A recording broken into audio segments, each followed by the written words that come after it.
Hello, good afternoon और नमस्ते सभी को।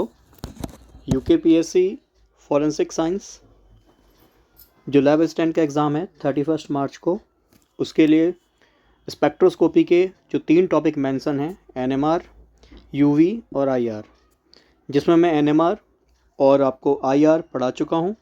उसकी वीडियो ऑलरेडी अपलोडेड है, आप प्लीज़ उसको देख सकते हैं और एग्ज़ाम में ये आपको ज़रूर हेल्प करने वाला है। बहुत बच्चे इस टॉपिक को छोड़ के जाने वाले हैं क्योंकि वैसे ये टॉपिक थोड़ा सा हार्ड रहता है, पर जो बच्चे थोड़ा बहुत भी आइडिया लेके गए, अगर 6 क्वेश्चन में से 3 से 4 क्वेश्चन भी उनके ठीक हो गए तो ऑब्वियस बात है वो लीड करेंगे। और मेरी पॉसिबिलिटी तो यही है कि आपके सारे ही क्वेश्चंस ठीक हो, बट ऑब्वियस है बेतुके क्वेश्चन बनाए जा सकते हैं, उसका कुछ नहीं कहा जा सकता। और ऑब्वियस बात है उस तरह के क्वेश्चंस कहीं ना कहीं हमें यहाँ छोड़ने होते हैं या फिर लॉजिकल सेंस लगा के उनका आंसर करना होता है। ठीक है, और आगे बढ़ने से पहले ये कहूँगा, अभी आप एंटर हुए हैं, 2 क्लासेस आपने देखी है, दैट मीन्स आपको पता है किस तरीके का डाटा आपको दिया जा रहा है। तो पहले ही इसको लाइक कर दीजिए और पसंद आता है तो कमेंट में आप अपनी पसंद से कुछ लिख भी सकते हैं। तो यूवी स्पेक्ट्रोस्कोपी आपको पता है, इलेक्ट्रोमैग्नेटिक रेडिएशन, इसके बारे में पूरा डिटेल मैंने एनएमआर वाली क्लास में दिया था और वो क्लास जो है 2 घंटे का बना, 1 घंटे करीब का आपका आईआर का क्लास, और ऐसी 40 to 45 मिनट्स में आपका यूवी कंप्लीट हो जाएगा। मतलब 4.5 घंटे में आप मान के चलिए आपके 6 मार्क्स आप गेन करेंगे। और 4.5 घंटे दे के 6 मार्क्स गेन हो रहे हैं, तो ये कोई ज़्यादा समय आप नहीं दे रहे। और ऑब्वियस बात है जितना आप मेहनत करेंगे, देखो 11 पद हैं, मैं आपको पहले ही बता चुका हूँ, 5 सब्जेक्ट हैं, 11 पद हैं, 13 सेंटर्स हैं। सोचिए एक सेंटर से एक बच्चा भी नहीं निकलने वाला। और ये जब है जब चीटिंग ना हो, है ना, क्योंकि कई बार ऐसा होता है बेतुके क्वेश्चन बनाकर, और जो देखो मैं ब्लेम नहीं कर रहा हूँ, पर हाँ बेतुके क्वेश्चंस बनाकर भी काफ़ी बच्चों को इसमें बेनिफिट दिया जाता है, क्योंकि बेतुके क्वेश्चन होंगे आपसे नहीं होंगे, जनरल बच्चों से नहीं होंगे, और जब नहीं होंगे तो कौन करेगा, ये आप सभी जानते हैं। तो खैर ये सब चीज़ें छोड़िए, नेगेटिविटी अभी मन में नहीं लानी है। एग्ज़ाम को आप अच्छे तरीके से दीजिए, सिलेबस पूरा करके जाइए। जीएस का पोर्शन यूट्यूब पे पढ़ाया हुआ है, जिसमें आपका रीजनिंग, मैथमेटिक्स, आपको पॉलिटी पढ़ाई है, ज्योग्राफी पढ़ाई है, बेसिक कंप्यूटर एप्लीकेशन 2 से 3 क्वेश्चन आएंगे पढ़ाया है, ज्योग्राफी 2 से 3 क्वेश्चन आएंगे पढ़ाया है, पॉलिटी 2 से 3 क्वेश्चन आएंगे वो भी मैंने पढ़ाया है। ठीक है, और बाकी टेस्ट सीरीज ज्वाइन करना चाहते हैं, मात्र 99 रुपीज़ की फ़ीस है। सिलेबस मैंने लगभग कोशिश करी है यूट्यूब पे सारा अवेलेबल कराने की। ठीक है, बाकी देखिए तैयारी कीजिए फुल। और एक चीज़ और, काफ़ी बच्चे कह रहे हैं कि सर अभी हम टेस्ट सीरीज़ ले रहे हैं या नहीं ले रहे हैं। देखो जो नहीं भी लेना चाहते हैं उनके लिए बता देता हूँ, यूट्यूब पे एक सीरीज़ मैंने ऑलरेडी चलाई हुई है जिसमें 17 क्लास मैंने ली हैं, और उन 17 क्लास में से जो आपका लास्ट एग्ज़ाम हुआ था एनवायरमेंटल सुपरवाइज़र, 22 क्वेश्चन डायरेक्ट उनमें से आए थे। क्यों? क्योंकि ऑब्वियस बात है उस 17 क्लास में मैंने आपको बहुत वैरायटीज़ के क्वेश्चन कराए हैं और लॉजिकली समझाया भी है कि क्वेश्चन को कैसे सॉल्व करना है, और वहाँ पे जो जो उनका थ्योरी पोर्शन है वो भी मैंने वहाँ पे पढ़ाया है। तो उन क्लासेस से आपको बहुत बेनिफिट होने वाला है। उन 17 क्लासेस को तो प्रैक्टिस कर जाइए, जो टेस्ट सीरीज़ नहीं ले रहे हैं वो भी, और जो टेस्ट सीरीज़ ले रहे हैं उनसे मैं ये कहूँगा कि आप टेस्ट देने का मतलब ये नहीं कि केवल क्वेश्चन है, आंसर है, ABCD लगाया और आंसर पाया, नहीं, आप उनके आंसर्स को भी एनालाइज कीजिए। जैसे फॉर एग्जांपल मैंने आपको कोई क्वेश्चन दिया है क्या कि जैसे मान लीजिए आपसे मैंने कहा है कि इनमें से कौन सा जो है कार्बोकटाइन ज़्यादा स्टेबल है, प्राइमरी, सेकेंडरी, टर्शरी। तो कार्बोकटाइन के बारे में आप ये ना पढ़ के रिवीजन भी कर लीजिए सारा जो जो आपको कार्बोकटाइन के बारे में पढ़ाया गया। ठीक है, और बाकी ज़्यादा टॉपिक्स मैंने यूट्यूब पे अवेलेबल करा रखे हैं, आप उन्हें देखिए, उनसे बेनिफिट लीजिए। चलिए खैर बातें हो गई, अब पढ़ते हैं यूवी स्पेक्ट्रोस्कोपी। हमने पढ़ा था इलेक्ट्रोमैग्नेटिक स्पेक्ट्रम के 7 रीजन हैं और 7 रीजन की अपनी अलग अलग एनर्जी है। तो इलेक्ट्रोमैग्नेटिक स्पेक्ट्रम में आप सभी जानते हैं सबसे हाईएस्ट एनर्जी कॉस्मिक रेस की है और सबसे कम एनर्जी रेडियो वेव्स की है। और हमने ये भी देखा था एनर्जी और वेवलेंथ आपस में इन्वर्सली प्रोपोर्शनल होते हैं। हमने देखा था energy according to the Planck constant E = h होता है, न्यू बराबर c/λ होता है, न्यू फ्रीक्वेंसी है, c हमारा स्पीड ऑफ लाइट है, न्यू फ्रीक्वेंसी है, आवृत्ति है, c स्पीड ऑफ लाइट है, और लैम्डा वेवलेंथ है जो कि वेव की लंबाई होगी। ठीक है, अब आपको मैंने ऑलरेडी ये तो बता ही दिया कि इसमें जो आपको रीज़न पढ़ना है, एक तो यूवी पढ़ना है, आईआर पढ़ना है, और साथ में रेडियो वेव। आप मुझे अब कमेंट में करके बताएंगे कि रेडियो वेव में कौन सा रीजन हमने पढ़ा है। ठीक है, आंसर इन कमेंट। और हो सकता है डायरेक्ट मैच द फॉलोइंग में ऐसा ही क्वेश्चन देखने को मिल जाए कि कौन सा आपका इलेक्ट्रोमैग्नेटिक रेडिएशन में कौन सा आपका जो है डाटा देखने को मिल रहा है, या मैं बोलूँ कौन से इलेक्ट्रोमैग्नेटिक रेडिएशन में कौन सा आपको स्पेक्ट्रोस्कोपी का पार्ट देखने को मिल रहा है। ठीक है, और एनर्जी वेवलेंथ का रिलेशन आपको बता ही चुका हूँ। अब आते हैं डायरेक्ट कंसेप्ट पे। पहला क्वेश्चन यहाँ से बन सकता है, देखिए सबसे पहले यही पूछ सकता है बेसिक क्वेश्चन कि यूवी स्पेक्ट्रम का वेवलेंथ कितना होता है। इट इज़ 200 to 400 नैनोमीटर, और एंगस्ट्रम में पूछेगा तो एक जीरो बढ़ा देना, 2000 से 4000 एंगस्ट्रम होगा। नैनोमीटर सभी को पता है 10⁻⁹ मीटर होता है, ये तो मैंने आपको एटॉमिक स्ट्रक्चर में ऑलरेडी पढ़ाया हुआ है। ठीक है, एंगस्ट्रम 10⁻⁻10 होता है, एक जीरो ऊपर बढ़ रही है तो एक जीरो यहाँ भी बढ़ जाएगी, इसलिए 2000 है। एग्जाम में कैसे भी डाटा दिखे आप अपने अकॉर्डिंग कर देना। चलिए मुझे आप कमेंट में ये भी करके बताइए, अगर ये पिकोमीटर में होता तो कितना होता। 2000 नैनोमीटर इक्वल टू कितना पिकोमीटर, आंसर को कमेंट में जरूर कीजिएगा। ठीक है, तो यूवी स्पेक्ट्रोस्कोपी को काफ़ी जगह पे विजिबल स्पेक्ट्रोस्कोपी के साथ पढ़ाया जाता है। ऐसा लिखा जाता है UV visible spectroscopy, ultraviolet visible spectroscopy. ठीक है, हालांकि यूवी अलग स्पेक्ट्रोस्कोपी है, विजिबल रीजन अलग है, बट कई बार कंबाइंड भी लिखा जाता है। क्यों? क्योंकि यूवी से विजिबल का जो नेट रीजन है वो 200 से 800 नैनोमीटर का है। ठीक है, और जिसमें 200 से 400 आपका यूवी है, और 400 से 800 नैनोमीटर, 400 से 800 नैनोमीटर आपका विजिबल स्पेक्ट्रोस्कोपी है। ये वही रीजन है जिसमें आपको रंग बिरंगी दुनिया दिखती है, जिसमें विबग्योर रीजन लाई करता है। याद कीजिए, बताया था वायलेट, वायलेट से भी ज़्यादा जिसकी एनर्जी है वो है अल्ट्रा वायलेट, और रेड से भी जिसकी कम एनर्जी है इंफ्रारेड। इंफ्रा का मतलब ये है कम होना। ठीक है, अब आपको एक और काम, फिर इसका आंसर भी कमेंट में कीजिए, क्या कि एनर्जी हमारी इस वेवलेंथ के लिए कितनी होगी, है ना। 200 मान लीजिए, 200 आपको नैनोमीटर मैं वेवलेंथ दे रहा हूँ, आप इसकी एनर्जी कैलकुलेट करेंगे, साथ में इसका वेव नंबर भी कैलकुलेट करेंगे। याद है वेव नंबर पढ़ा था, नंबर ऑफ वेव। ठीक है, पर यूनिट लेंथ या न्यू बार इक्वल टू 1/λ। बहुत सिंपल सी कहानी हमने पढ़ी थी। अब यूवी स्पेक्ट्रोस्कोपी किस पे डिपेंड करती है? ये डिपेंड करती है इलेक्ट्रॉनिक ट्रांजिशन पे। एनएमआर किस पे डिपेंड करती थी? प्रोटॉन की स्पिन पे। हमने पढ़ा आईआर, आईआर किस पे डिपेंड करती थी? सर इलेक्ट्रॉन को कैसे, आपके बॉन्ड को कैसे देखना है? बॉन्ड को सर लाइक अ स्प्रिंग देखना है, याद है कल ही पढ़ा है, स्प्रिंग की तरह देखना है। अब यूवी स्पेक्ट्रोस्कोपी पढ़ रहे हैं, देखो आपको पता होना चाहिए कि जितने भी आपके पास 3 स्पेक्ट्रोस्कोपी के रेंज दी गई हैं, यूवी, आईआर और रेडियो वेव, तो सबसे हाईएस्ट एनर्जी किसकी है? सर यूवी की ही है। आप देख रहे हैं ना, इस साइड में एनर्जी हाई होगी, और जैसे जैसे मैं आगे की ओर जाऊंगा तो यूवी की एनर्जी हाई होगी, और जैसे जैसे इस डायरेक्शन में जाऊंगा एनर्जी कम होगी। तो मतलब जितने भी रीजन हमें दिए गए हैं उसमें सबसे हाईएस्ट एनर्जी अल्ट्रावायलेट की है, ये बात हमें समझ में आती है। ठीक है, अल्ट्रावायलेट की एनर्जी हाई है, इसलिए यह इलेक्ट्रॉन का ट्रांजिशन करता है। What is electronic transition?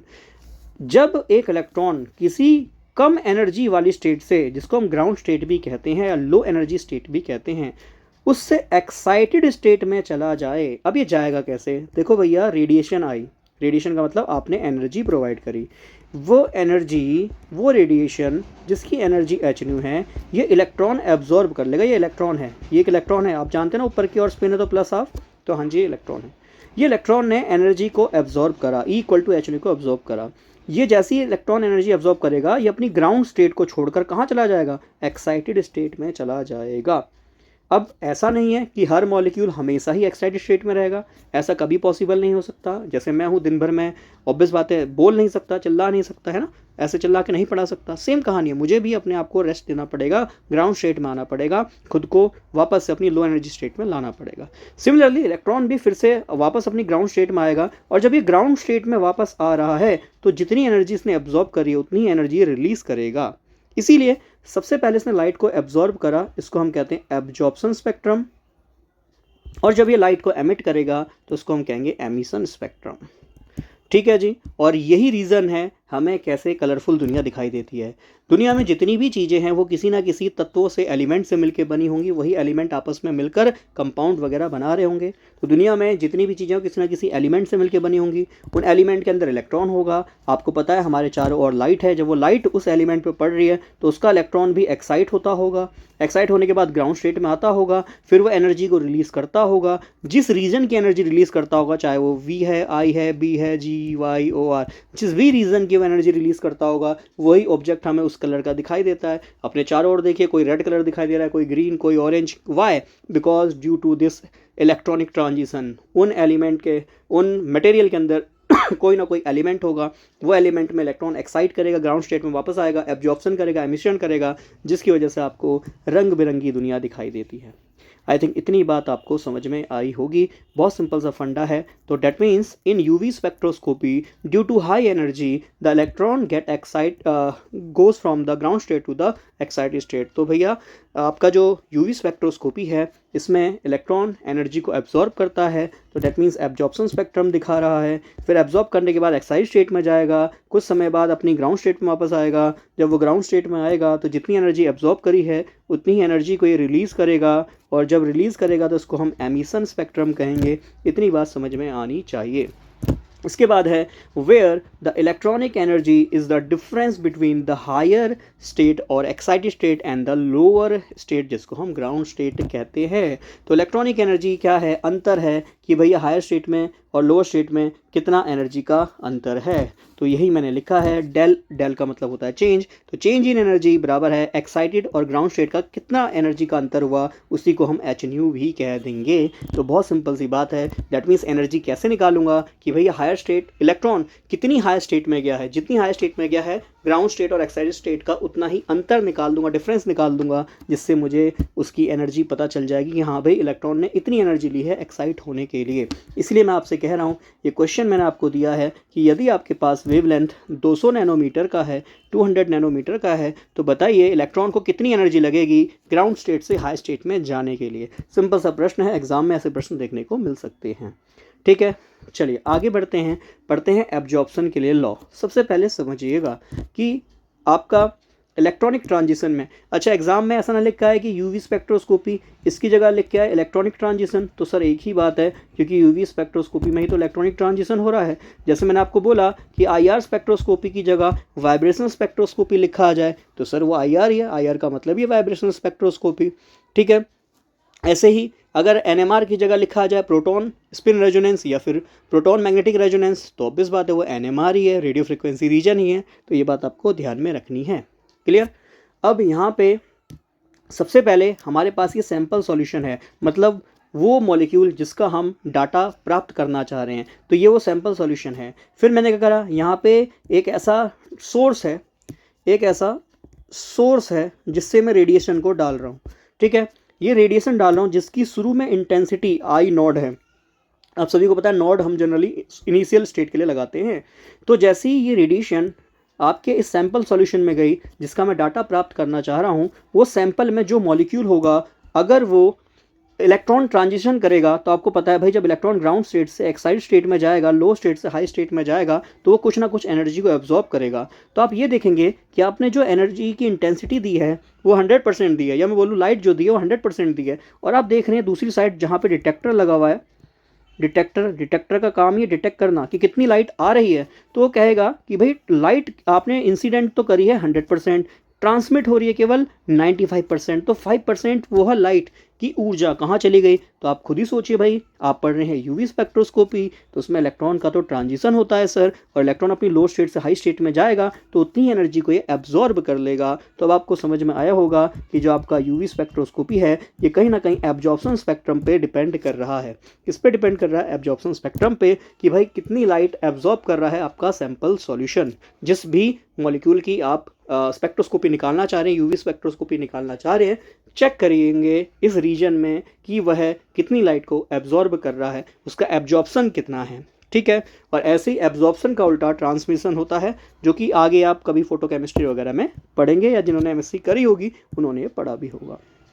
ठीक है, चलिए पढ़ते हैं लॉ ऑफ एब्जॉर्प्शन। तो लॉ ऑफ एब्जॉर्प्शन जनरली दो लॉ से बने हैं, एक है लैम्बर्ट भैया और एक है बियर भैया, है ना। Lambert and Beer law combine भी पढ़ेंगे।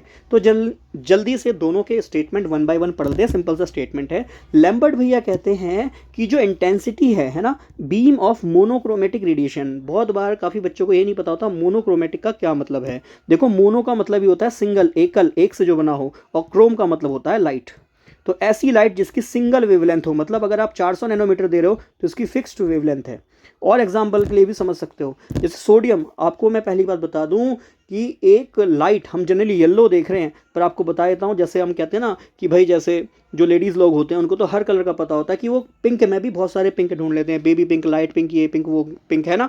ऐसे ही एक्चुअली कलर होता भी है, आपको पता होना चाहिए। कलर जो होते हैं वो डिफरेंट वेवलेंथ पे डिपेंड करते हैं। जैसे सोडियम, आपने कभी सुना हो कि सोडियम दो लाइन में देखने को जनरली मिलता है, एक सोडियम की डी लाइन होती है और एक सोडियम की एल लाइन होती है ना, डी और एल लाइन में देखने को मिलता है। क्यों? क्योंकि यहाँ पे वेवलेंथ अलग अलग इनकी होती है, ये आपको ध्यान में रखना है। तो मोनोक्रोमेटिक मतलब अभी सिंगल वेवलेंथ की लाइन है, इसमें कोई अलग अलग वेवलेंथ की लाइट आप नहीं दे रहे हो। जैसे फॉर एग्जांपल आपने व्हाइट लाइट छोड़ी, तो व्हाइट लाइट में तो सारे ही कलर हैं, तो ऑब्वियस बात है उसमें तो सारी ही वेवलेंथ एग्जिस्ट करती हैं। मोनोक्रोमेटिक का मतलब है ऐसी कोई सोर्स है जिससे केवल एक ही वेवलेंथ की आप लाइट निकाल रहे हैं। ठीक है, चलिए। तो कह रहा है कि जब बीम ऑफ लाइट को पास कराते हैं किसी भी सॉल्यूशन से, तो वो एब्जॉर्बिंग मीडियम की तरह काम करेगा और उसकी जो डिक्रीज हो रहा होगा इंटेंसिटी में, वह प्रोपोर्शनल होगा थिकनेस ऑफ द थिकनेस या फिर path length of the solution. क्या मतलब बना? तो ये देखो, ये आपका जो सॉल्यूशन है इसकी लंबाई यदि L है, कितनी है? इस सॉल्यूशन की लंबाई L है। तो ऑब्वियस बात है इस सॉल्यूशन में जितने ज़्यादा मॉलिक्यूल आएंगे वह इतनी ज़्यादा लाइट को एब्जॉर्ब करेंगे। तो यही आपके लैम्बर्ट भैया कह रहे हैं कि लाइट जितनी इंटेंसिटी आप डाल रहे हो वह किसके या उसका एब्जॉर्प्शन किसके डायरेक्टली प्रोपोर्शनल है। सबसे पहली बात, जो सॉल्यूशन है उसकी थिकनेस जो कि L है, तो उस L के डायरेक्टली प्रोपोर्शनल है, समान अनुपाती है। अब एक वेरी इंपॉर्टेंट चीज़ यहाँ पे डायरेक्ट पूछेगा कि भैया एब्जॉर्प्शन का क्या फॉर्मूला होता है। तो याद रखना absorption equal to log base 10, ये बेस 10 है, लॉग बेस ई नहीं है, लॉग बेस ई या जिसको हम नेचुरल लॉग भी कहते हैं, ln भी कह देते हैं। तो ln x और log बेस ex दोनों का ही अंतर पता होना चाहिए कि ln x और log बेस ex एक ही चीज़ है। और अगर log बेस 10 में कन्वर्ट करोगे तो सर हम एक फैक्टर से मल्टीप्लाई करते हैं, किससे? 2.303, और ये बन जाता है log बेस 10x। ठीक है ना? तो log बेस ex या नेचुरल log x एक ही चीज़ है, पर जब log बेस 10 में कन्वर्ट करना होता है 2.303 से मल्टीप्लाई करना होता है। तो आप इस चीज़ को मान के चलें। ठीक है, चलिए। तो आगे समझिएगा, जो एब्जॉर्प्शन है आपका वो क्या है? डायरेक्टली प्रोपोर्शनल है। तो एब्जॉर्प्शन का क्या फॉर्मूला बना? ध्यान रखना, क्या? लॉग बेस 10 आई नॉट क्या है? इनिशियल इंटेंसिटी ऑफ लाइट बटे में आई, मतलब जो फाइनल है, ट्रांसमिट जो होके लाइट आई है वो आई। ठीक है, वो डायरेक्टली प्रोपोर्शनल है किसके? लेंथ ऑफ द सॉल्यूशन या फिर थिकनेस ऑफ द सॉल्यूशन के। ये सिंपल सी बात है, लैम्बर्ट का नियम है। L for Lambert, L for length, ऐसे करके भी इसको याद कर लो। ठीक है, आगे आ गए बियर भैया। देखो बियर पीने वाली बियर से इसको ध्यान में रखो, है ना। तो बियर जो है, बियर की कंसंट्रेशन डिपेंड करती है ना। हमने अगर आपने कभी बियर की कैन पे देखा हो या किसी भी अल्कोहल की कैन पे देखा हो, उसमें परसेंटेज लिखा रहता है, कंसंट्रेशन लिखी रहती है। तो सेम यहाँ बियर भैया कह रहे हैं कि सेम कि जो आप लाइट पास करा रहे हो वो किस पे डिपेंड करेगा, वो किसके डायरेक्टली प्रोपोर्शनल होगा? वो डायरेक्टली प्रोपोर्शनल होगा कंसंट्रेशन ऑफ द सॉल्यूशन। तो लैम्बर्ट भैया, L फॉर लैम्बर्ट भैया, L for the length, simple. तो वो कह रहे हैं एब्जॉर्प्शन डायरेक्टली प्रोपोर्शनल है लेंथ के। बियर भैया कंसंट्रेशन की बात करेंगे तो कहेंगे एब्जॉर्प्शन जो है वो डायरेक्टली प्रोपोर्शनल है कंसंट्रेशन के। ठीक है, देखो जिनको आता है उनको तो डायरेक्टली याद है, उनको तो ये मेमोनिक्स पढ़ने की ज़रूरत भी नहीं है ना। ऑब्वियस है, काफ़ी बच्चे मैंने आपको बताया भैया, दूर दराज गाँव वाले बच्चे भी हैं हमारे पास, और जिनकी बहुत सारी क्वेरीज रहती हैं। मैंने गूगल फॉर्म भरवाया था, उसमें काफ़ी बच्चों का डाटा मेरे पास है। तो मैं देखता हूँ उसमें यही आता है कि सर बिल्कुल बेसिक से हमें नहीं आता है, बिल्कुल जीरो से पढ़ना है। तो भैया अब देखो, बिल्कुल जीरो से पढ़ने का टाइम नहीं है, पर हाँ स्पेक्ट्रोस्कोपी को बिल्कुल जीरो से ही मैं पढ़ा रहा हूँ। ठीक है, तो जैसे पढ़ा रहा हूँ उसको ऐसे याद करने की कोशिश कीजिए। देखो हमेशा ही बहाना नहीं चलेगा कि भाई सर हमें आता ही नहीं है। देखो कब तक बहाना मारोगे? या तो फिर इस एग्ज़ाम की तैयारी नहीं करो, उस एग्ज़ाम की तैयारी करो जिसके लिए आप बने हो। ठीक है, बाकी फिर वही है, आप ऑब्वियस बात है, फिर तो एक वो है कि फॉर्म भर रहे हो और कंपटीशन बस फॉर्म के रूप में बढ़ा रहे हो। पर हाँ, be a part of competition, तो भैया चीज़ों को सीखना पड़ेगा। खैर, तो एब्जॉर्प्शन जो है वो डायरेक्टली प्रोपोर्शनल है कंसंट्रेशन के, ये कहा बियर भैया ने, लैम्बर्ट और बियर। अब इन दोनों को कंबाइन करके एक लॉ बनाया गया, क्या कि भैया पहले वाले भैया ने कहा कि जो एब्जॉर्प्शन है, एब्जॉर्प्शन क्या? लॉग बेस 10 आई नॉट बट्टे आई है, यह डायरेक्टली प्रोपोर्शनल होगा लेंथ के। दूसरे वाले भैया ने कहा ये डायरेक्टली प्रोपोर्शनल होगा कंसंट्रेशन के। L for length, L for Lambert भैया ने ये कहा। C फॉर कंसंट्रेशन, कंसंट्रेशन की बात करी बियर भैया ने। दोनों कंबाइन कर लिया तो लैम्बर्ट बियर लॉ बन गया। क्या बना कि जो एब्जॉर्प्शन है दोनों ही डायरेक्टली प्रोपोर्शनल है, तो आपको पता है कंबाइन कर दूंगा तो LC के डायरेक्टली प्रोपोर्शनल हो जाएगा। प्रोपोर्शनल हटता है तो एक कांस्टेंट आता है जिसको हम एप्सिलॉन से रिप्रेजेंट करते हैं, तो ये बन जाएगा एप्सिलॉन LC। एक मिनट दीजिएगा, एप्सिलॉन LC, यह फॉर्मूला यहाँ पे हमारा बन जाएगा। ठीक है, और यहाँ पे एप्सिलॉन का क्या मतलब है? It is the molar extension coefficient, जिसको मैंने आगे लिख के बताया भी होगा। हाँ जी, मोलर एब्जॉर्प्शन कोफिशिएंट या फिर मोलर एक्सटेंशन कोफिशिएंट या मोलर एब्सॉर्प्टिविटी भी इसको कहते हैं। इसकी यूनिट क्या बनेगी? लेंथ, या sorry I am not saying it is length, it is the litre पर मोल पर centimetre. It is not the length, it is the litre. ठीक है, मैं यहाँ लिख भी देता हूँ, नहीं तो कई बार कन्फ्यूजन होगी। It is the litre, L for litre, कहीं से लेंथ ही समझ लें बाद में। तो लीटर पर मोल पर सेंटीमीटर की यूनिट होती है। कई बार डायरेक्ट एग्जाम में ये भी पूछ सकता है कि what is the unit of molar एब्जॉर्बिविटी coefficient या मोलर एक्सटेंशन कोफिशिएंट, इसकी यूनिट क्या बनेगी। तो क्लियर ध्यान में रखना है, इट इज़ द लीटर पर मोल पर सेंटीमीटर। डायरेक्ट प्रश्न देखने को मिल सकता है। ठीक है, लैम्बर्ट बीयर लॉ का स्टेटमेंट क्या है, ये भी डायरेक्टली देखने को मिल सकता है, कोई बड़ी बात यहाँ पे नहीं है। ठीक है, चलिए अब आइए यूवी स्पेक्ट्रम में कैसे इलेक्ट्रॉन का ट्रांजिशन होता है। तो अब तक क्या पढ़ा सर, लाइट पड़ती है किसी सैंपल सॉल्यूशन पे, लाइट एब्जॉर्ब हो जाती है। क्यों? क्योंकि वहाँ पे जो लाइट एब्जॉर्ब होती है उसी की वजह से इलेक्ट्रॉन अपनी ग्राउंड स्टेट से हाई स्टेट में जाता है, लो एनर्जी स्टेट से हाई एनर्जी स्टेट में जाता है, एक्साइटेड स्टेट में जाता है। फिर एब्जॉर्प्शन हुआ, कुछ देर बाद वो एमिशन करेगा, लाइट को निकाल देगा। और जब लाइट निकालेगा तो हमें पता चल जाएगा किस एनर्जी रीजन की वो लाइट है ना। ये हमने जनरली यहाँ देखने को मिल रहा है। अब होता क्या है, देखो कोई मॉलिक्यूल पे अगर एक सिंगल बॉन्ड है, जैसे कार्बन सिंगल बॉन्ड कार्बन है, मेन बात समझो, सिंगल बॉन्ड है, सिंगल बॉन्ड को हम सिग्मा बॉन्ड कहते हैं, न जाने कितनी बार पढ़ा चुका हूँ। डबल बॉन्ड है तो उसमें एक सिंगल बॉन्ड होगा, दूसरा पाई होगा, इतनी बात सभी को समझ में आती है। मान लो जैसे कार्बन और OH है, तो यहाँ ऑक्सीजन पे सभी को पता है लोन पेयर ऑफ इलेक्ट्रॉन होते हैं, असंयोजित युग्म जोड़ा होता है, जिसको हम नॉन बॉन्डेड इलेक्ट्रॉन या फिर अनशेयर्ड पेयर ऑफ इलेक्ट्रॉन भी कहते हैं। पढ़ा चुका हूँ केमिकल बॉन्डिंग में, जोड़ दे के ये बात बताई भी थी कि लोन पेयर या फिर अनसेड पेयर ऑफ इलेक्ट्रॉन या फिर नॉन बॉन्डेड इलेक्ट्रॉन, एक ही मतलब है, एक ही बात है। अब ये जो लोन पेयर है इसको हम नॉन बॉन्डेड कहते हैं, इसको हम एन से रिप्रेजेंट कर देते हैं। ठीक है, जहां पे पाई बॉन्ड है पाई से रिप्रेजेंट करेंगे, सिंगल बॉन्ड है तो सिग्मा से रिप्रेजेंट करेंगे। और आपको बता ही चुका हूँ डबल बॉन्ड में क्यों सिग्मा क्यों पाई होता है, सब केमिकल बॉन्डिंग में पढ़ा चुका हूँ। अब आपको जो यहाँ पे मेन बात समझनी है वह ये कि हालांकि इस सिलेबस में हमारे मॉलिक्यूलर ऑर्बिटल थ्योरी नहीं है। अब देखो कुछ मैं सिलेबस कहूँ, थोड़ा सा ही मैं कहूँगा सिलेबस हाई लेवल का है, बट जो लेवल स्टैंड हायर एजुकेशन है ना, उसका सिलेबस बहुत ज़्यादा है। जब भी खुद ही देखो वो लेवल 4 का वो भी पद है, लेवल 4 का ये भी पद है। उस लेवल 4 के पद में आपका GS 100 मार्क्स का अलग है, केमिस्ट्री 200 मार्क्स की है। सोचो बिल्कुल अलग ही, मैं इसको कहूँगा कि भाई अलग ही लेवल रखा है। और इतना डीप में सिलेबस दिया, डीप का मतलब 11th 12th तो सारा ही दिया है, और जबकि इसमें 11th 12th कंप्लीट नहीं है, इसमें MOT ही नहीं है। सोचो, इसमें केवल इस वाले सिलेबस में है जो कि आपका फॉरेंसिक साइंस है, इसमें केवल आपके सिलेबस में वेस्पर थ्योरी दी है, मॉलिक्यूलर ऑर्बिटल थ्योरी दी ही नहीं है। और जबकि हायर एजुकेशन वाले में मॉलिक्यूलर ऑर्बिटल थ्योरी भी दी है सिलेबस में। तो खैर बेसिक बात समझते हैं। मॉलिक्यूलर ऑर्बिटल थ्योरी कहती है कि जितने बॉन्ड आपस में ओवरलैप करेंगे उतने ही वहाँ पे बॉन्डिंग और एंटी बॉन्डिंग ऑर्बिटल बनेंगे। मतलब अगर कहीं पे सिग्मा बॉन्ड मौजूद है तो उसका सिग्मा एंटी बॉन्ड जरूर मौजूद होगा। तो जरा समझिए, जहाँ सिंगल बॉन्ड है, सिंगल बॉन्ड सिग्मा बॉन्ड बनाता है, तो सिग्मा बॉन्ड बना रहा है तो इस बॉन्ड का एंटी बॉन्ड भी यहाँ मौजूद होगा 100%।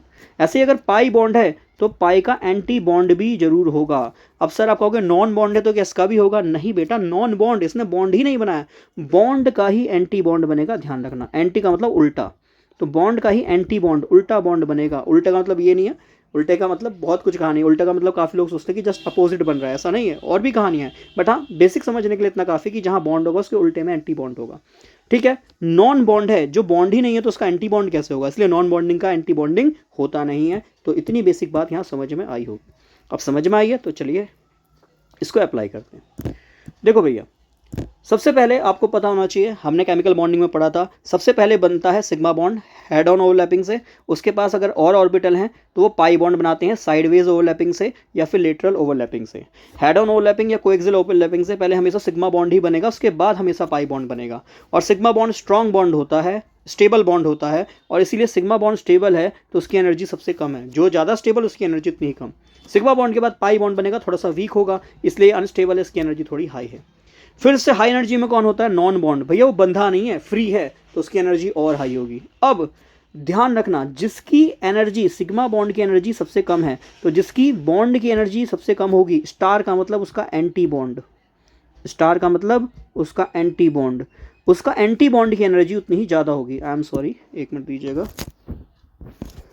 चलिए, हाँ जी, मैंने कहा जिसके बॉन्ड की एनर्जी इतनी कम है उसके एंटी बॉन्ड की एनर्जी उतनी ही ज़्यादा होगी। एंटी मतलब उल्टा, बॉन्डिंग जितना स्टेबल एंटी बॉन्डिंग उतना ही अनस्टेबल। देखो पाई की थोड़ी सी एनर्जी ज़्यादा है तो उसके एंटी बॉन्ड की एनर्जी थोड़ी कम है। नॉन बॉन्ड का तो खैर होता ही नहीं है। क्लियर है? और काफ़ी बुकों में आप रेफरेंस के तौर पे देखेंगे, ये भी बता देता हूँ, कई बार ऐसा प्रश्न भी आ जाता है कि नॉन बॉन्डिंग पाई और सिग्मा बॉन्डिंग, इनको हम ग्राउंड स्टेट में कंसिडर करते हैं। They are consider in ground state या फिर लो एनर्जी स्टेट। ये भी क्वेश्चन अगर बने तो दिमाग में रखना। और जबकि सिग्मा और पाई स्टार इसको हम हमेशा हाई एनर्जी स्टेट मानते हैं। क्या मानते हैं? Higher energy state. तो मतलब इलेक्ट्रॉन एक्साइट होगा तो या तो नॉन बॉन्ड से या पाई से या सिग्मा से ही होगा। तीन जगह से ही, नॉन बॉन्ड से, पाई से या सिग्मा से होगा। इन्हीं तीन जगह से इलेक्ट्रॉन एक्साइट होगा। क्यों? क्योंकि ये ग्राउंड स्टेट है। क्लियर?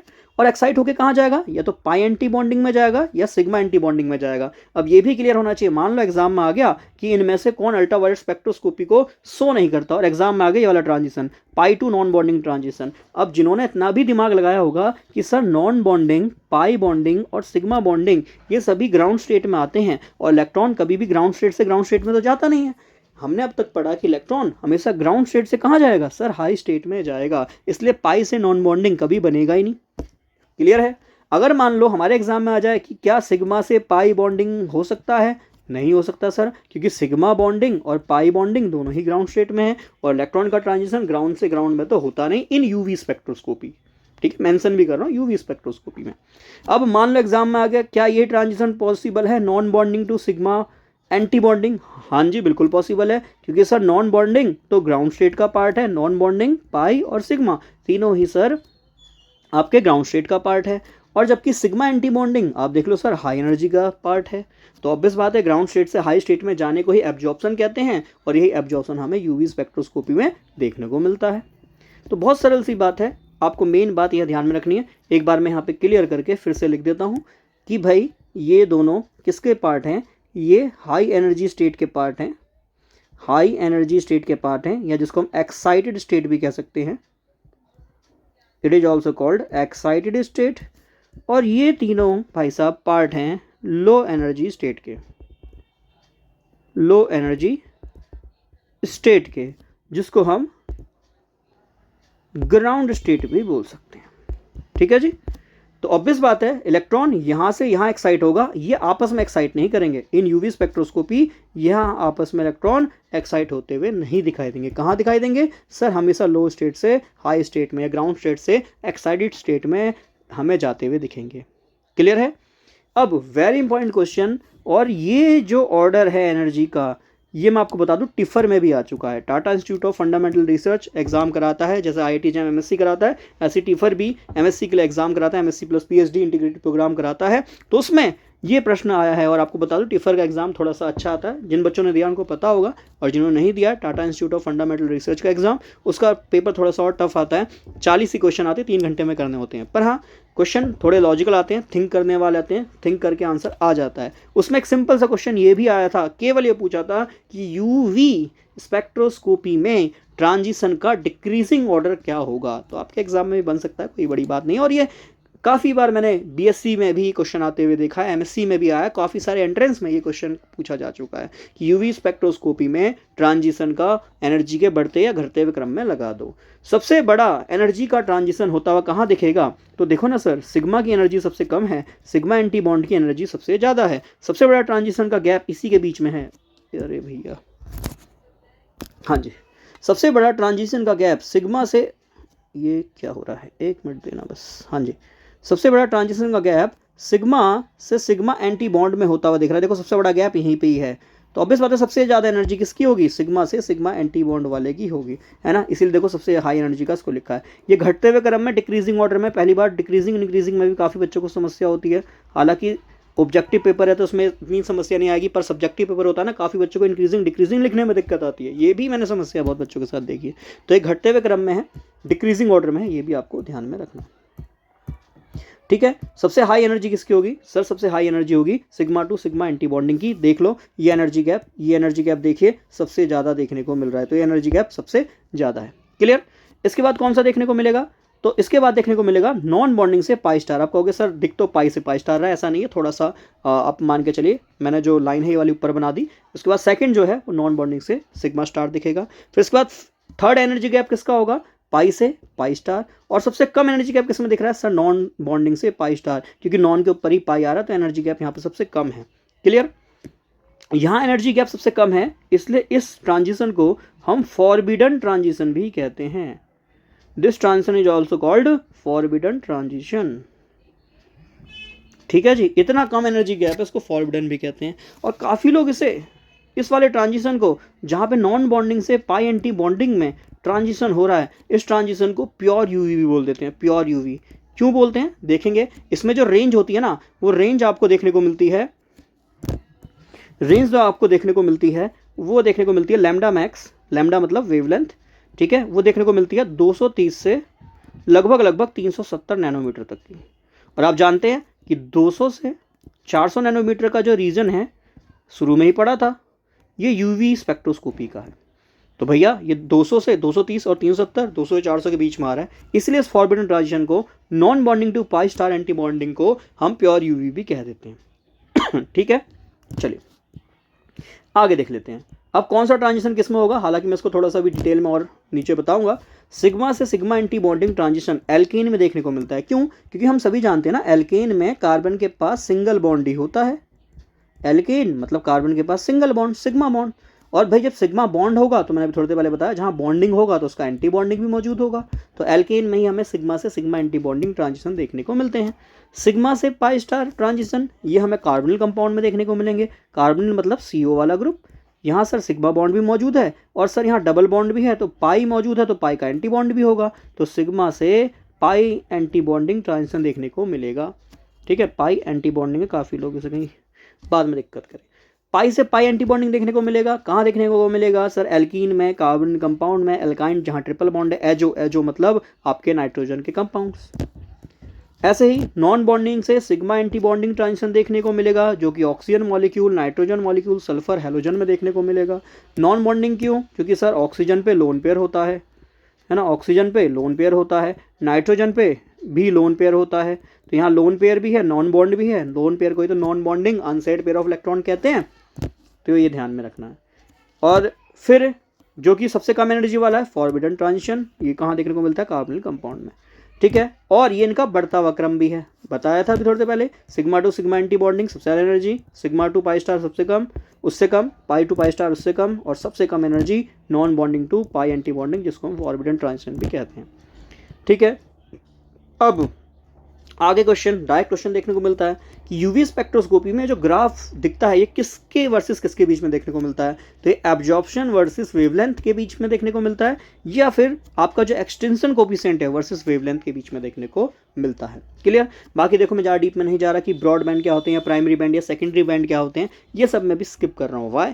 इसके पीछे का रीज़न देता हूँ। देखो ये जो क्वेश्चन है, जो आपका एग्जाम है, ये बीएससी ऑनर्स वालों का नहीं है ना। बीएससी ऑनर्स का होता तो मैं आपको और डीप में पढ़ाता, क्योंकि बीएससी ऑनर्स में थोड़ा सा स्पेक्ट्रोस्कोपी को और यूवी स्पेक्ट्रोस्कोपी, IR और NMR को थोड़ा सा डीप में पढ़ाया जाता है और थोड़ा डीप में लेके जाता है। पर कहीं मेंशन नहीं है आपके सिलेबस में कि भैया जो है ऑनर्स होना चाहिए, है ना। जनरल लिखा है कि BSc in chemistry, physics, geology, botany और फॉरेंसिक साइंस में होना चाहिए। ठीक है, तो इसीलिए मैं नहीं मानता कि इतना डीप में आएगा, बट आप अगर कहेंगे तो मैं अगली क्लास इसमें भी लेकर आऊँगा कि प्राइमरी बैंड, सेकेंडरी बैंड क्या होते हैं, बट ये ऑन डिमांड होगा। ये बस ये मान के चलिए एग्जाम के टाइम पे थोड़ा सा और आप डीप में पढ़ना चाह रहे हैं, जो कि मेरे हिसाब से अभी ठीक नहीं है। क्वेश्चन आता है इस तरीके का तो वो लॉजिकल सेंस से हो सकता है, उसका रीजन भी मैं दूंगा कैसे। ठीक है, चले खैर फिलहाल के लिए अब यहाँ पे कुछ बातें और आपको ध्यान में रखनी है। देखो, किसी भी सिस्टम की जो टोटल एनर्जी होती है, जिसको हम ET से रिप्रेजेंट कर सकते हैं, वो बराबर होगी इसकी electronic energy, vibrational energy, rotational energy और ट्रांसलेशनल एनर्जी के। अब सबसे पहली बात, इलेक्ट्रॉनिक एनर्जी क्या होती है अभी बताया। जब ग्राउंड स्टेट से कोई हायर स्टेट में जाएगा, इसे हम इलेक्ट्रॉनिक एनर्जी कहेंगे, जिसे मैंने EL करके लिखा है। फिर है VIB, वाइब्रेशनल एनर्जी, कल ही हमने पढ़ा यार। रोटेशनल भी करेगा, और उसके बाद ट्रांसलेशन भी करेगा। रोटेशन का मतलब सभी को पता है, घूमन करना, घूमना। ठीक है, और रोटेशनल स्पेक्ट्रोस्कोपी, जिसको हम आपका रमन स्पेक्ट्रोस्कोपी में भी रखते हैं। ठीक, और उसके बाद ट्रांसलेशन। ट्रांसलेशन का मतलब ये होता है एक एक्सिस पे ट्रैवल करना। एक्स एक्सिस पे ट्रैवल कर रहा है तो उसको हम कहेंगे ट्रांसलेशन मोशन। अगर वाई पे कर रहा है तो ट्रांसलेशन मोशन, जेड पे कर रहा है तो ट्रांसलेशन मोशन। मतलब किसी भी एक एक्सिस पे करेगा तो उसको हम ट्रांसलेशन मोशन कहेंगे और ट्रांसलेशन एनर्जी कहेंगे। अब इस एनर्जी का ऑर्डर भी ध्यान में रखना होता है, कई बार डायरेक्ट प्रश्न देखने को मिलता है। सबसे ज़्यादा एनर्जी ऑब्वियस बात है यूवी के लिए चाहिए, इलेक्ट्रॉनिक के लिए चाहिए, फिर उसके बाद IR के लिए चाहिए, वाइब्रेशनल। आपका जो रोटेशनल है ये माइक्रोवेव रीजन में आता है, और ट्रांसलेशन ये तो खैर सिंगल वे है, ये तो रेडियो में भी काम कर जाएगा, किसी भी रीजन में काम कर जाएगा। और ऐसा देखा गया एक्सपेरिमेंटली कि जो ट्रांसलेशन एनर्जी है ये टोटल एनर्जी का केवल 4% है। इसीलिए जनरल एनर्जी इक्वेशन में हम ट्रांसलेशन एनर्जी को नेग्लेक्ट कर देते हैं, और जब नेग्लेक्ट करेंगे टोटल एनर्जी कितनी बनेगी? इलेक्ट्रॉनिक, वाइब्रेशनल और रोटेशनल। सिंपल सी बात। ठीक है, तो जो इलेक्ट्रॉनिक एनर्जी लेवल होगा उसमें क्या क्या होगा, देखो वाइब्रेशनल लेवल होगा, रोटेशनल लेवल होगा। क्या कहना चाह रहा हूँ जरा बात को समझना। सबसे ज़्यादा अगर एनर्जी कोई देखने को मिलेगी तो वो इलेक्ट्रॉनिक एनर्जी देखने को मिलेगी। उसी के अंदर आपको वाइब्रेशनल और रोटेशनल दोनों ही एनर्जी देखने को मिलती है। अब आप कहोगे सर टोटल एनर्जी तो आप कह रहे हो इलेक्ट्रॉनिक है, वाइब्रेशनल रोटेशनल है, बिल्कुल सही बात है। बट मैं ये भी कह रहा हूँ कि अगर कहीं पे इलेक्ट्रॉनिक एनर्जी है तो उसके अंदर वाइब्रेशनल रोटेशन तो होगा ही होगा। अगर कहीं पे वाइब्रेशनल एनर्जी है तो उसके अंदर रोटेशन तो होगा ही होगा। कहने का मतलब क्या, अभी तो आपने ऑर्डर लिखा कि सर अगर आपके पास इलेक्ट्रॉनिक एनर्जी है तो भाई उससे कम वाइब्रेशनल एनर्जी, उससे कम रोटेशनल एनर्जी। अगर इलेक्ट्रॉनिक एनर्जी कहीं पे है, पॉसिबल है, तो उसके अंदर वाइब्रेशन तो होगा ही होगा और रोटेशन तो होगा ही होगा और ट्रांसलेशन तो भाई इतना कम है वो होगा ही होगा, वो तो सब में एग्जिस्ट करेगा। अगर किसी के अंदर वाइब्रेशनल एनर्जी एग्जिस्ट करती है तो उसके अंदर इलेक्ट्रॉनिक नहीं हो सकती, उसके अंदर रोटेशनल हो सकती है। अगर कोई रोटेशनल एग्जिस्ट करेगा तो उसके अंदर ट्रांसलेशन हो सकती है। ये बात आपको ध्यान में रखनी है, ठीक है।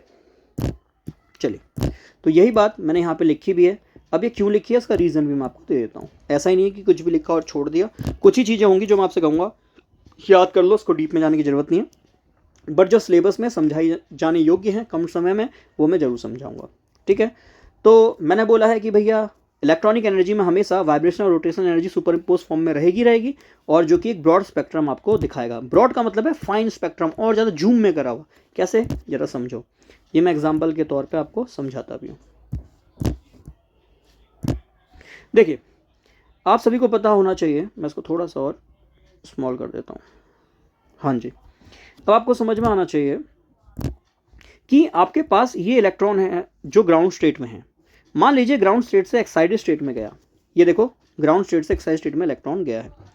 अब है क्या, इस ग्राउंड स्टेट और एक्साइटेड स्टेट के बीच में बहुत सारी ऐसी छोटी छोटी स्टेट होंगी जो कि इसकी वाइब्रेशनल स्टेट होंगी। मैंने क्या बोला कि अगर कहीं पे इलेक्ट्रॉनिक ट्रांजिशन हो रहा है तो सर उसके अंदर वाइब्रेशन तो होगा ही होगा, उसके अंदर रोटेशन तो होगा ही होगा। मतलब एक इलेक्ट्रॉनिक स्टेट के बीच में, एक ग्राउंड स्टेट से एक्साइटेड स्टेट के बीच में बहुत सारी वाइब्रेशनल स्टेट मौजूद होंगी। कितनी होंगी, तो काफ़ी बुकों में अलग अलग डाटा है, काफ़ी जनों से मैंने खुद भी काफ़ी जनों से बात सुनी है ना।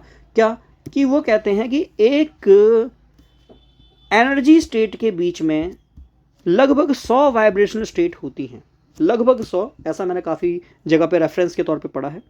और एक वाइब्रेशनल स्टेट के बीच में 100 रोटेशनल गैप्स होंगे या रोटेशनल स्टेट्स होंगी। क्यों होंगी, फिर देखो इलेक्ट्रॉनिक स्टेट के अंदर ऑलरेडी बोला ना, अभी ऊपर स्टेटमेंट लिखा, इलेक्ट्रॉनिक के अंदर वाइब्रेशनल तो मौजूद होता है और रोटेशनल मौजूद होता है। वाइब्रेशन के अंदर रोटेशन मौजूद होगा। तो ऐसा कहा जाता है एक वाइब्रेशन के अंदर, एक वाइब्रेशन गैप के बीच में लगभग 100 रोटेशन देखने को मिलते हैं।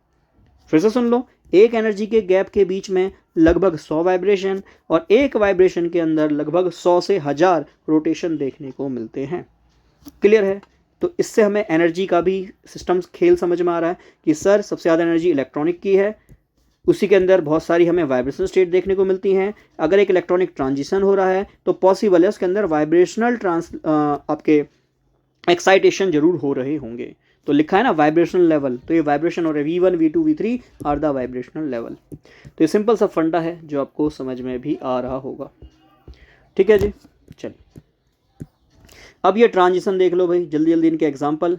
ये तो मैं वैसे भी बता ही चुका हूँ कि जैसे sigma to sigma anti bond है, हमने देखा सबसे ज़्यादा एनर्जी गैप यहीं पे ही है, इसलिए इस sigma to sigma antibond की एनर्जी सबसे ज़्यादा है।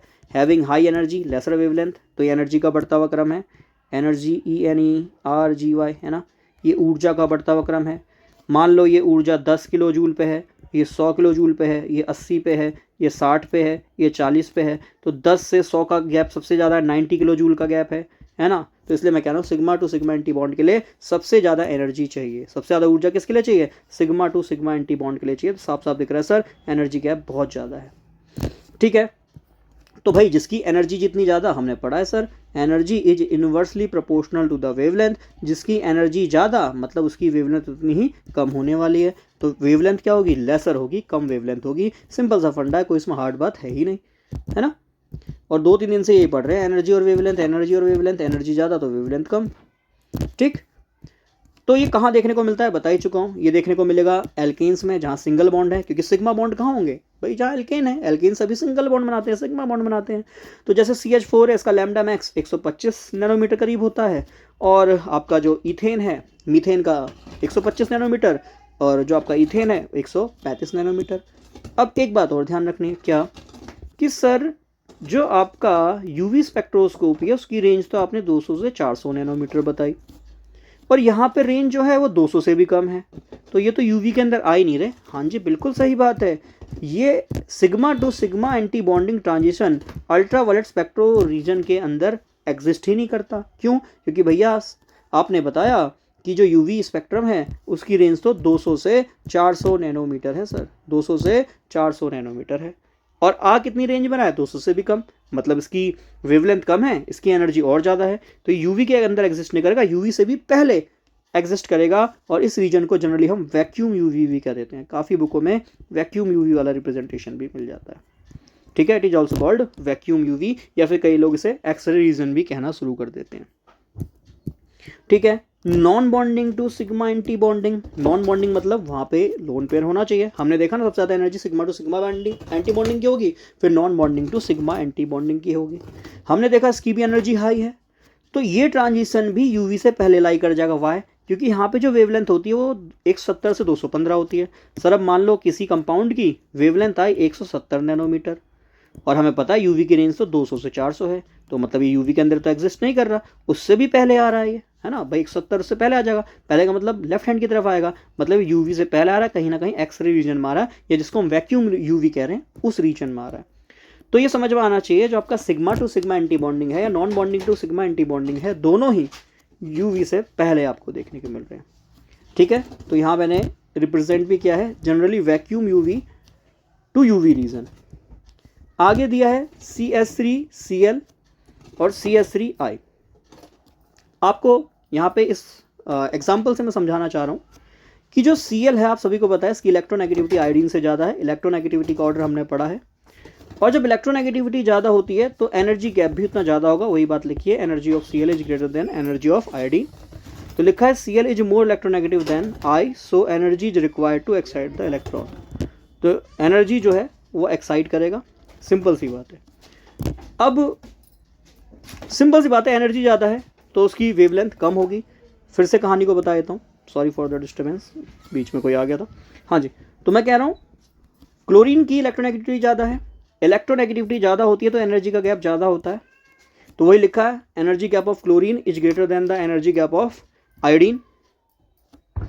और एनर्जी गैप ज़्यादा है तो आपको पता है एनर्जी इनवर्सली प्रोपोर्शनल है वेवलेंथ के।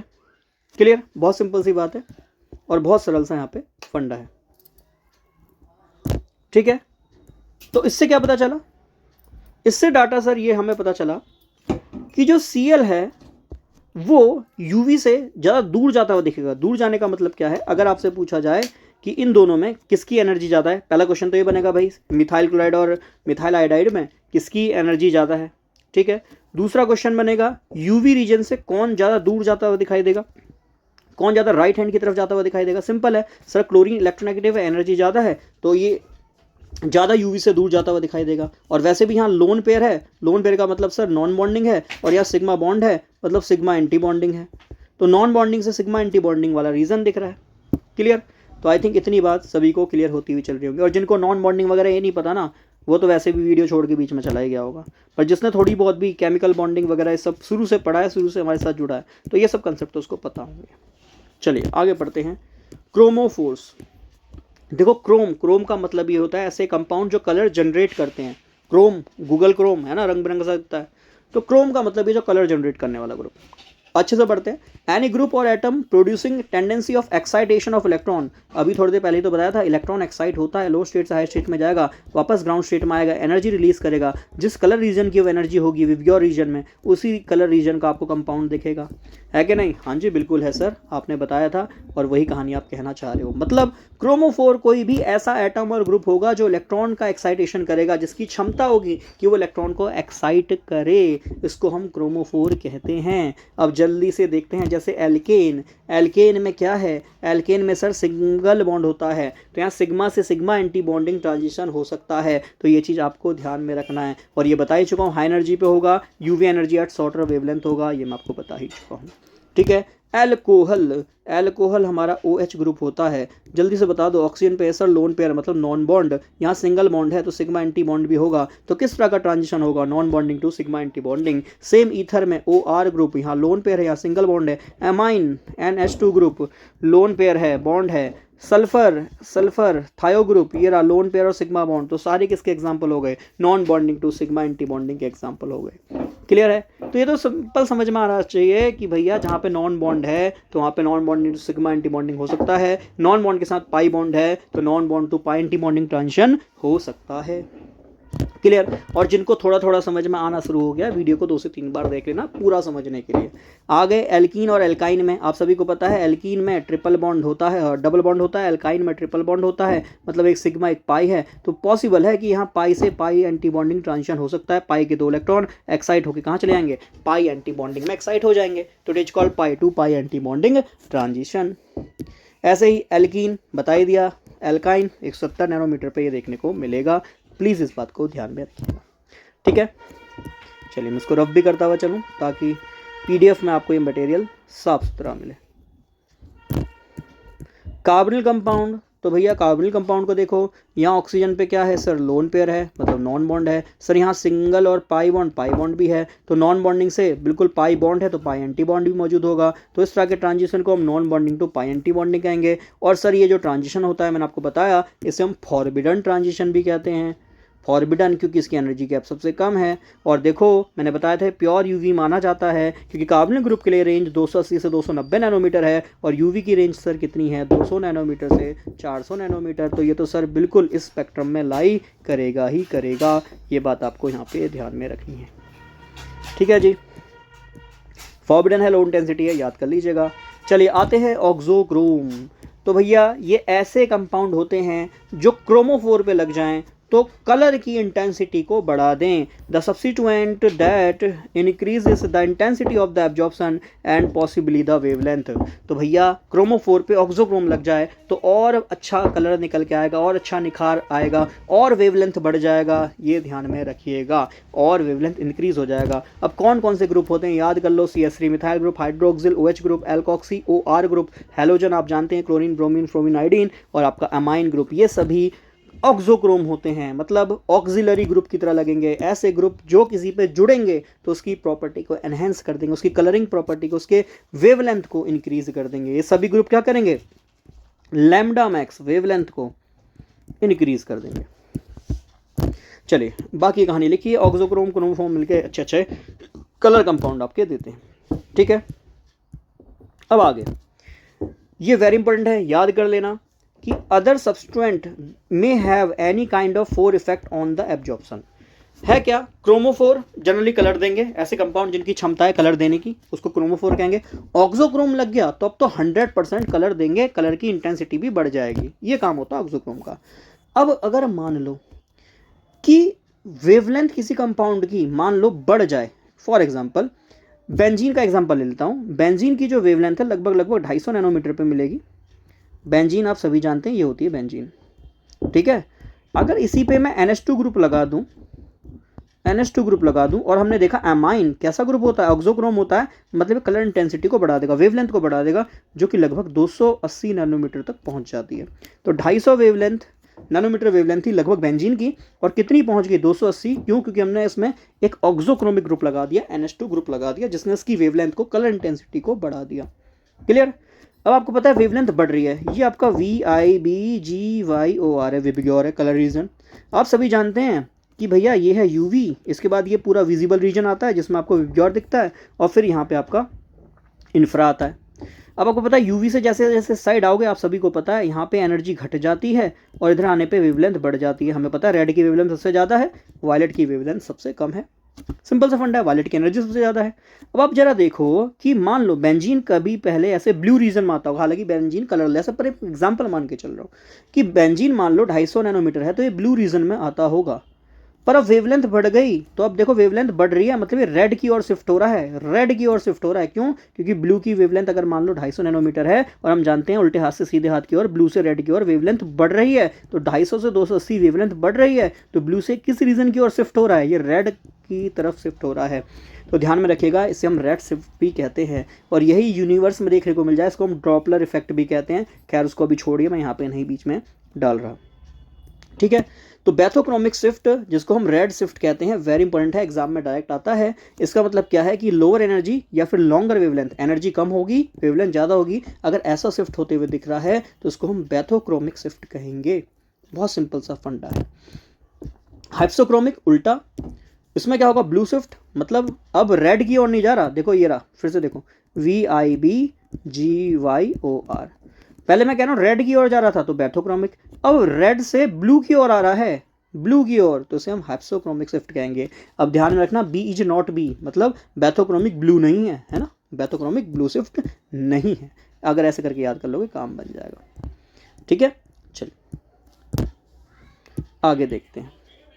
आगे है कि मैं अगर कंपाउंड की इंटेंसिटी बढ़ा दूं तो दो तरीके से कहेंगे, हाइपर, हाइपर का मतलब ये होता है इंक्रीज करना, और हाइपो, हाइपो का मतलब ये होता है डिक्रीज करना। अगर इंटेंसिटी में बढ़ोतरी कर दो हाइपरक्रोमिक शिफ्ट कहेंगे, और अगर इंटेंसिटी में कमी कर दो तो उसको हम हाइपोक्रोमिक शिफ्ट कहेंगे।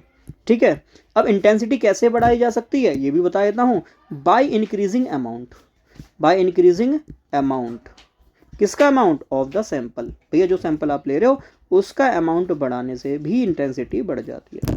ठीक है, तो ये ग्राफ के माध्यम से भी समझाया है भाई। ये ग्राफ जो है मैंने molar extension coefficient, molar extension coefficient versus lambda max, मतलब वेवलेंथ का ग्राफ बनाया है। अब जरा देखो, वेवलेंथ बढ़ा रहा हूँ है ना, उल्टे हाथ से सीधे हाथ की ओर, सर वेवलेंथ इंक्रीज हो रही है। जब वेवलेंथ इंक्रीज होगी तो रेड की तरफ पहुंच जाएगा, हम रेड शिफ्ट कहेंगे। अगर ये उल्टा आ जाए तो सर, अगर ये उल्टा आ जाएगा सर, अगर ये उल्टा आ जाएगा तो सर ये ब्लू शिफ्ट हो जाएगा। सेम अगर मैं इंटेंसिटी बढ़ा दूं, मोलर एक्सटेंशन कोफिशिएंट मतलब मोलैरिटी कहीं ना कहीं इंक्रीज कर रहा हूं, क्या उसका लीटर पर सेंटीमीटर है ना, और लीटर पर सेंटीमीटर पर मोल, ये मैं इंक्रीज कर रहा हूँ, तो ऑब्वियस बात है सॉल्यूशन का कंसंट्रेशन बढ़ा रहा हूँ, उससे भी क्या होगा? इंटेंसिटी में बढ़ोतरी होगी, इसको हम हाइपोक्रोमिक शिफ्ट कहेंगे। और अगर बढ़ोतरी हो रही है, डिक्रीज हो रहा है, तो उसको हम हाइपोक्रोमिक शिफ्ट कहेंगे।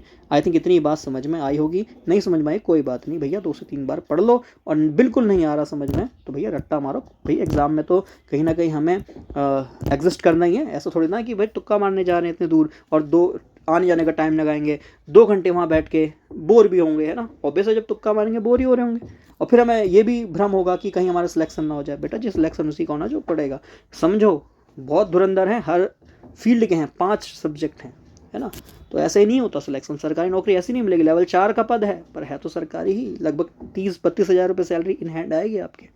ठीक है, जो कि किसी प्राइवेट उससे ज़्यादा आपको शांति देगी। ठीक है, खैर छोड़िए।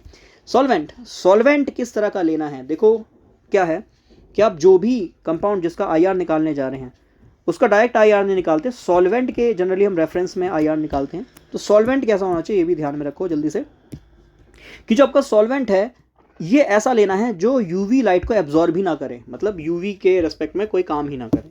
ठीक है, या फिर सॉल्वेंट के अंदर कोई भी कंजुगेटेड सिस्टम नहीं होना चाहिए। What is conjugated? जिन्होंने शुरू से जुड़े उन्हें पता है कि ऐसा सिस्टम जहाँ पे सिंगल डबल बॉन्ड होगा तो उसको हम कंजुगेटेड सिस्टम कहेंगे। और जितने भी कंजुगेटेड सिस्टम होते हैं वो UV रेडिएशन को तो एब्जॉर्ब करेंगे ही करेंगे। क्यों? क्योंकि कंजुगेटेड में पाई टू पाई एंटी बॉन्डिंग होगा, और जहाँ भी पाई टू पाई एंटी बॉन्डिंग दिख जाए तो समझ लो, देखो 2 ही रीज़न है यूवी के 2 ही रीज़न आते हैं, या तो नॉन बॉन्डिंग से पाई एंटी बॉन्डिंग चला जाए 100% यूवी देगा, या फिर पाई से पाई एंटी बॉन्डिंग चला जाए ये यूवी देगा। बाकी हमने देख ही लिया, sigma to sigma antibonding ये यूवी में नहीं आता, और non bonding to sigma antibonding sir ये भी यूवी रीजन में नहीं आता। क्यों? क्योंकि इसकी एनर्जी हाई है, वेवलेंथ कम है, 200 नैनोमीटर से भी कम इसकी वेवलेंथ है।